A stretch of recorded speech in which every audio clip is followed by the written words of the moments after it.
ನಾನು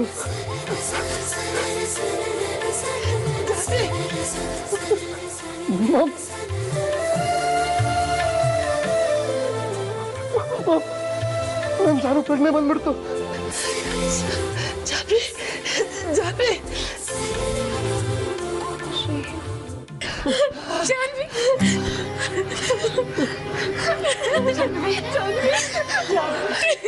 baby doctor phone ಮಾಡು. ಜಾನ್ವಿಗೆ ಪ್ರಜ್ಞೆ ಬಂದಿದೆ, ಏನ್ ಮಾಡೋದು ಅಂತ ಕೇಳು. ಸರಿಯಮ್ಮ. ಜಾನು ಜಾನು ಬಾ ಜಾನ್ವಿ, ಕರ್ಕೊಂಡ್ ಬಾ.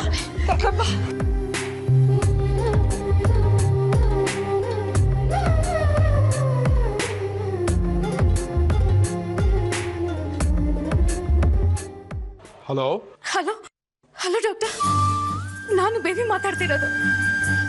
ಜಾನ್ವಿಗೆ ಪ್ರಜ್ಞೆ ಬಂದಿದೆ. Is it really good news?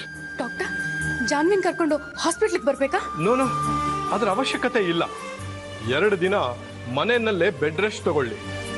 ಆದ್ರೆ ಊಟದಲ್ಲಿ ಪಥ್ಯ ಇರಬೇಕು. ನಾನು ಆಮೇಲೆ ಬಂದು ನೋಡ್ತೀನಿ. Okay doctor, thank you so much.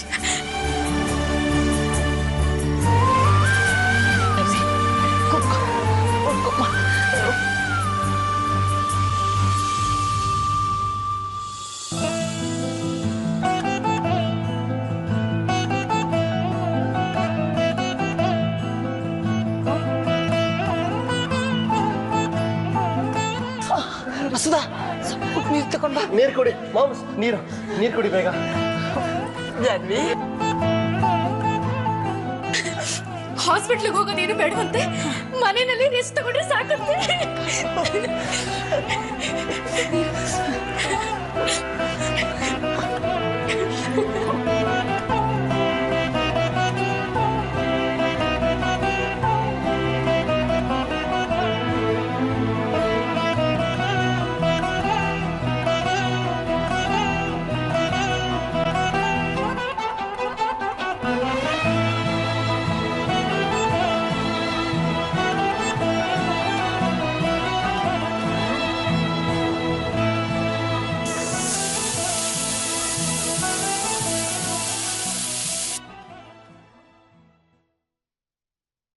ಲಲಿತಕ್ಕ, ನೀವು ಇಲ್ಲೇ ಇದ್ದೀರಾ? ಹಾಗಾದ್ರೆ ಅಡ್ಗೆ ಮೇಲೆ ಕುಕ್ಕರ್ ಕೂಗಿಸ್ತಿರೋದು ಯಾರೋ? ಗೊತ್ತಿಲ್ಲ, ಬಾ ನೋಡೋಣ.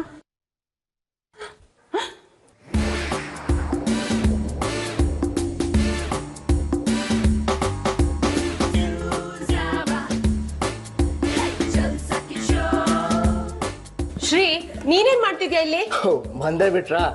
ನಾನು ಹೇಳೋರ್ಗೆ ಅಡ್ಗೆ ಮನೆಗೆ ಯಾರಿಗೂ ಎಂಟ್ರಿ ಇಲ್ಲ ಅಂತ ಕಲಾಮಮ್ ಹೇಳಿದ್ದೆ. ಎಲ್ಲೋದ್ರಿ ಇವರು? ಕಲಾಮಮ್ ಅವರು ತರಕಾರಿ ತರಕ್ ಮಾರ್ಕೆಟ್ಗೆ ಹೋಗಿದ್ದಾರೆ. ಮತ್ತೆ ಮರ್ತು ಬಿಟ್ರಾ? ಇದೆಲ್ಲ ಬಿಡೋ, ನಿನ್ ಕತೆ ಹೇಳೋ. ಅಡ್ಗೆ ಮನೇಲಿ ಏನು ಮಾಡ್ತಿದ್ಯಾ? ಶ್ರೀ, ನಿಮ್ಗೆ ಏನಾದ್ರು ಬೇಕಿದ್ರೆ ನಮ್ಗೆ ಕೇಳಿದ್ರೆ ನಾವು ಮಾಡ್ಕೊಡಲ್ಲ ಅಂತಿದ್ವೇನೋ? ನೀನು ಆರ್ಡರ್ ಮಾಡ್ಬೇಕು, ನಾನ್ ಮಾಡ್ಕೊಡ್ತೀನಿ. ಮಾಮ್, ಇವತ್ತು ಆರ್ಡರ್ ಮಾಡೋ ಕೆಲಸ ನಿಮ್ದು. ಅಂದ್ರೆ ಇವತ್ತಿನ ಕಿಚನ್ ಇನ್ಚಾರ್ಜ್ ನಂದು. ನೀನು ಅಡ್ಗೆನಾ? ಈ ವಿಷಯ ಏನಾದ್ರು ಅತ್ತೆ ಗೊತ್ತಾದ್ರೆ ನಮ್ ಕತೆ ಅಷ್ಟೇ. ಡೋಂಟ್ ವರಿ, ನಾನು ಅಜ್ಜಿ ಪರ್ಮಿಷನ್ ತಗೊಂಡೆ ಅಡ್ಗೆ ಮನೆ ಕಾಲಿಟ್ಟಿರೋದು. ತುಂಬಾ ದಿನ ಆದ್ಮೇಲೆ ಮಗ ಮನೆಗೆ ಬಂದಿದ್ದಾನೆ, ಒಳ್ಳೊಳ್ಳೆ ಪದಾರ್ಥಗಳನ್ನ ಮಾಡ್ಕೊಡ್ಬೇಕು ಅಂತ ನಾನ್ ಲಿಸ್ಟ್ ಮಾಡ್ತಾ ಕೂತಿದ್ದೀನಿ. ನೀನ್ ನೋಡ್ರೆ ನಿನ್ ಪಾಡಿಗೆ ಅಡ್ಗೆ ಮಾಡ್ತಿದ್ಯಲ್ಲ ಶ್ರೀ. ಯಾಕೋ ಅಮ್ಮನ ಕೈಯಿಂದ ಅಡ್ಗೆ ಅಷ್ಟು ಬೇಗ ಬೇಜಾರಾಗೋಯ್ತೇನೋ? ಮಾಮ್, ಅಮೃತ ಯಾರಿಗಾದ್ರೂ ಬೇಜಾರಾಗೋದಕ್ಕೆ ಸಾಧ್ಯನಾ? ಫಾರ್ ಎ ಚೇಂಜ್ ಇವತ್ತು ನನಗೆ ಅಡುಗೆ ಮಾಡಿ ಬಡಿಸ್ಬೇಕು ಅನ್ಸ್ತು ಬಂದೆ. ಹೋಗ್ಲಿ, ನಾವು ಹೆಲ್ಪ್ ಮಾಡ್ತೀವಿ. ಹೌದು. ನೋ ನೋ ನೋ ನೋ, ಇವತ್ತು ಯಾರು ನನಗೆ ಹೆಲ್ಪ್ ಮಾಡೋ ಹಾಗಿಲ್ಲ. ಒಂದು ಹಾಫ್ ಆನ್ ಅವರ್ ಟೈಮ್ ಕೊಡಿ. ಇವತ್ತಿಗೆ ನಿಮ್ಮ ಸೇವಕ ನಿಮ್ಗೆ ಇಷ್ಟವಾಗಿರೋ ಭೋಜನದೊಂದಿಗೆ ನಿಮ್ಮ ಮುಂದೆ ಹಾಜರಾಗ್ತಾನೆ.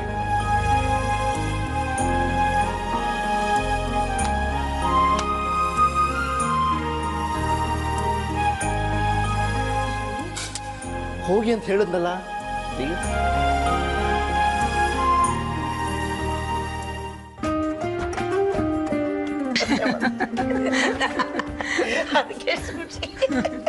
ಅತ್ತೆ, ನೀವ್ ಮಾಡಿದ್ ಸರಿನಾ? ನಾನೇನ್ ಮಾಡಿದೆ? ಯಾಕತ್ತೆ ಶ್ರೀಗೆ ಅಡ್ಗೆ ಮಾಡಕ್ ಹೇಳಿರೋದು? ಜಾನ್ವಿಗೆ ಹುಷಾರಾಗಿರೋ ಖುಷಿನಲ್ಲಿ ಅದನ್ನ ಸೆಲೆಬ್ರೇಟ್ ಮಾಡ್ಬೇಕು ಅಂತ ಹೇಳಿದೆ. ನಾನೇ ಯಾವ್ದಾದ್ರು ಹೋಟೆಲ್ನಲ್ಲಿ ಟೇಬಲ್ ಬುಕ್ ಮಾಡೋ ಅಂತ ಹೇಳಿದ್ದೆ. ಅದಕ್ಕೆ ಅದೆಲ್ಲ ಏನ್ ಬೇಡ, ಮನೇಲಿ ನಾನೇ ಎಲ್ರಿಗೂ ಅಡಿಗೆ ಮಾಡಿ ಹಾಕ್ತೀನಿ ಅಂತ ನಂತರ ಹಠ ಮಾಡಿ ಒಪ್ಸಿದ್ದಾನೆ. ಹೆಂಡತಿಗೋಸ್ಕರ ತಾನೇ ಮಾಡ್ಲಿ ಬಿಡು. ಆದ್ರೂ ಅಮ್ಮ ಕಾಫಿ ಕೂಡ ಮಾಡಕ್ ಬರಲ್ಲ ಅವ್ನಿಗೆ, ಅಂಥದ್ರಲ್ಲಿ ಎಲ್ರಿಗೂ ಪೂರ್ತಿ ಅಡ್ಗೆ ಮಾಡ್ತಾನೆ ಅಂದ್ರೆ ಹುಡುಗಾಟ್ಕೆನಾ? ಮಾಲ್ತಿ, ಅವನ್ ಮಾಡೋ ಅಡಿಗೆ ಮುಖ್ಯ ಅಲ್ಲ, ಅವನ ಭಾವನೆ ಮುಖ್ಯ. ಜಾನ್ವಿಗೋಸ್ಕರ ಅವನು ಮುತುವರ್ಜಿ ವಹಿಸಿ ಮಾಡ್ತಿದ್ದಾನಲ್ಲ, ಅದು ಮುಖ್ಯ. ಅದರಲ್ಲಿ ಖಾರ ಜಾಸ್ತಿ ಇರಲಿ, ಉಪ್ಪು ಜಾಸ್ತಿ ಇರಲಿ, ಒಂದು ಮಾತು ಆಡದೆ ತಿಂತೀನಿ ನಾನು. ನಾನು ಅಷ್ಟೇ.